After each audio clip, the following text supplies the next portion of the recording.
Hello बच्चों, आज की क्लास में हम क्लास 12th की 3D ज्योमेट्री चैप्टर का एक बहुत ही इम्पोर्टेंट टॉपिक डिस्कस करेंगे, जिसमें हमें एक इक्वेशन निकालनी है एक लाइन की वेक्टर फॉर्म में।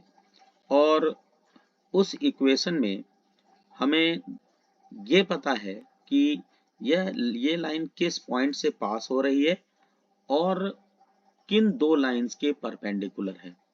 तो इस टॉपिक की स्टार्टिंग करते हैं। थोड़ा सा डायग्राम से इसको समझते हैं कि क्वेश्चन में क्या पूछना चाहता है हमसे।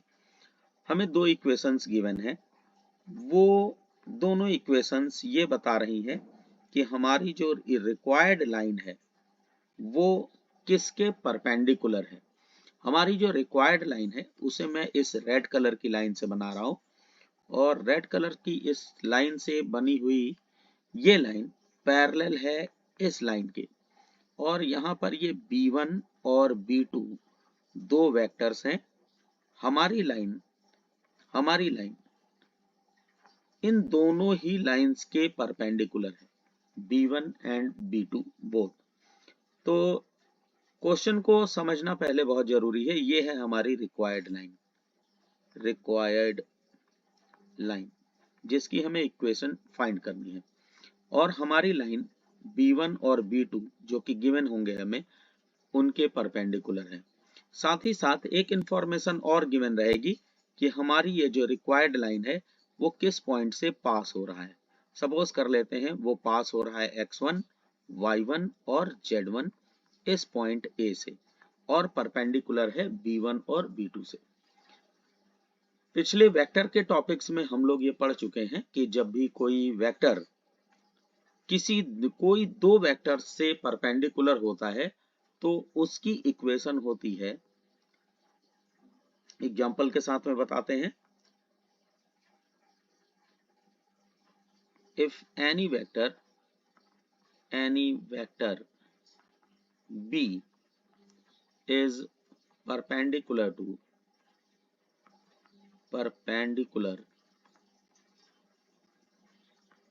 to B1 and B2 vectors both, दोनों से परपेंडिकुलर हो।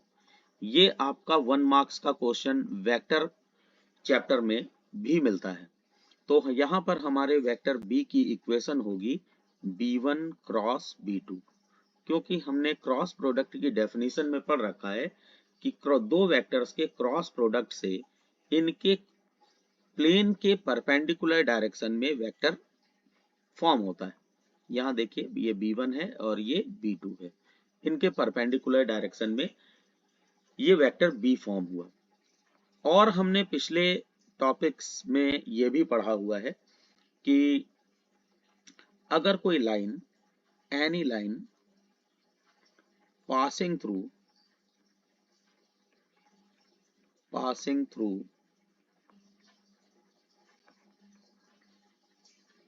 point, given point है A and parallel to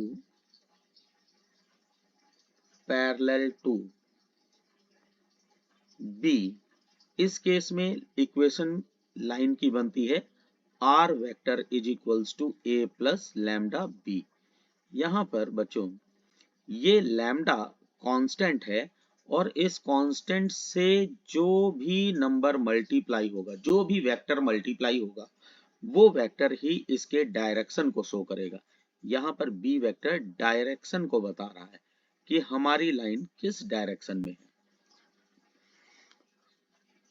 तो अगर हम अपने टॉपिक पर वापस आते हैं तो हमारे टॉपिक में हमारा जो रिक्वायर्ड लाइन B1 और B2 दोनों ही वेक्टर्स के परपेंडिकुलर है।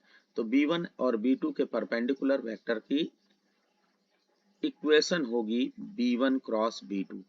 इसका मतलब जो हमारी रिक्वायर्ड लाइन होगी उसकी अगर हम इक्वेशन लिखना चाहें तो रिक्वायर्ड लाइन की इक्वेशन हो जाएगी R is equals to A, जो कि यहां पर गिवन है,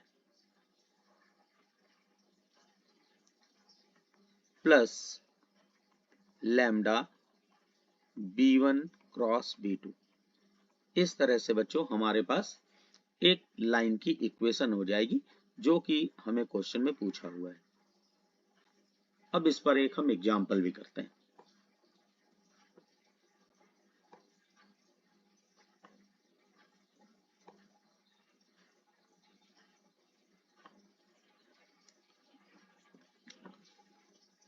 हमने यहाँ पर जो एग्जाम्पल लिया है वो एक्सरसाइज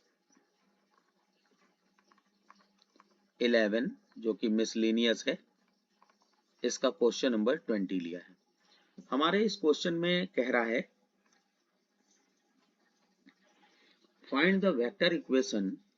मैं क्वेश्चन पूरा लिख देता हूं। Find the vector equation of line passing through 1, 2,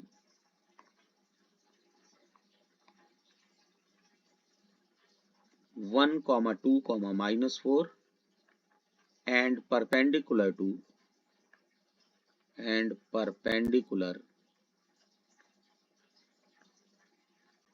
to the lines। यहाँ पर बच्चों हमें दो लाइंस की इक्वेशन गिवन है। एक है x - 8/3 is equals to y + 19/-16 is equals to z - 10/7 और दूसरी इक्वेशन है and x - 5/3 is equals to y - 29/8 is equals to z - 5/5। ये question last year compartment exam में भी पूछा गया था। जैसा कि मैंने आपको बताया कि यहाँ पर हमारे पास जो इक्वेशंस गिवन है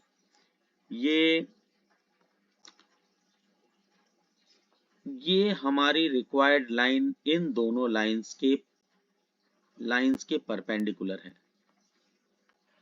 जिसे मैं ऑरेंज कलर से शेड कर रहा हूं।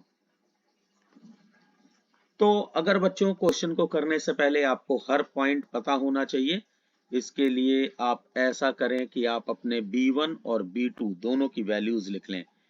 B1 की वैल्यू है, B1 वेक्टर है हमारा 3i - 16j + 7k। इसी तरह से B2 गिवन है 3i + 8j - 5k। अब बच्चों जैसा कि आपको मैंने बताया था कि एक रफ स्केच हमेशा दिमाग में होना चाहिए क्वेश्चन के लिए। सपोज कर लीजिए ये है हमारा B1, ये है हमारा B2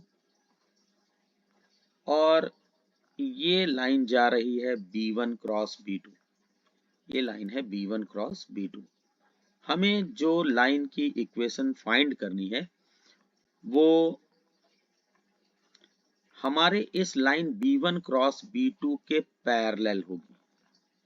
जब ये लाइन B1 क्रॉस B2 के पैरेलल होगी तभी ये लाइन परपेंडिकुलर होगी B1 और B2 दोनों के।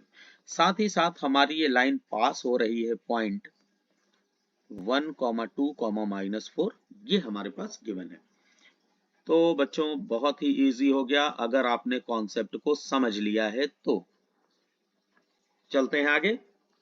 तो इक्वेशन होगी equation of line is equals to r vector is equals to, ये हमारे पास a के कोऑर्डिनेट्स गिवन है, इसको हम वेक्टर फॉर्म में लिखते हैं i + 2j - 4k + lambda B1 cross B2। आप सभी लोग B1 क्रॉस B2 निकाल लेंगे। अगर आपको नहीं आता है तो आप देखिए किस तरह से क्रॉस प्रोडक्ट वेक्टर्स का निकाला जाता है। Here B1 cross B2 is equals to I J K 3 minus 16 plus 7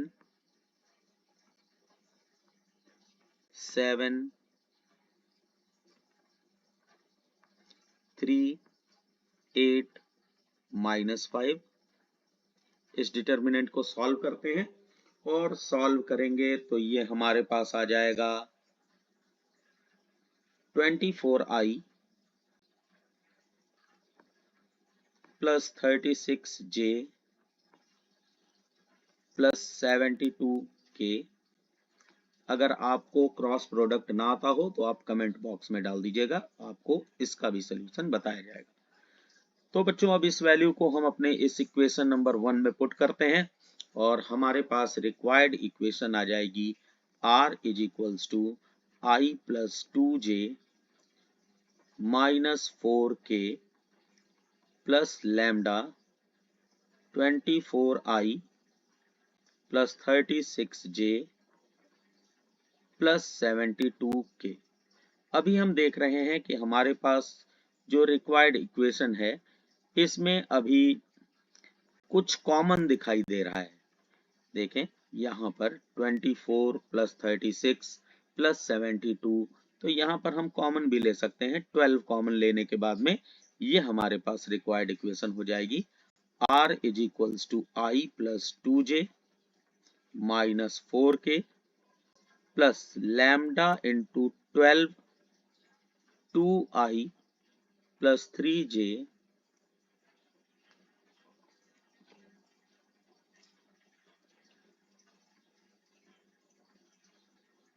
plus 3J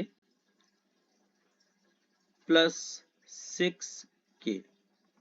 अब बच्चों आप देखें, मैं जिस पॉइंट को मार्क कर रहा हूं इसे आप देखें, यहां लैम्डा इंटू 12 ये फिर एक नया कांस्टेंट हो जाएगा और हमारी रिक्वायर्ड इक्वेशन थोड़ी सी चेंज हो जाएगी। वैसे अगर आपने यहां भी छोड़ा तो आपका आंसर बिल्कुल सही है, माइनस 4K प्लस इसे हम एक न्यू कांस्टेंट म्यू बोल देते हैं 2I plus 3J plus 6K।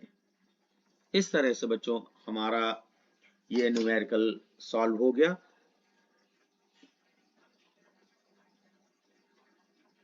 अगर आपको ये वीडियो अच्छा लगे तो लाइक करें, सब्सक्राइब करें और कमेंट बॉक्स में अपने क्वेश्चन भी आप हमें दे सकते हैं।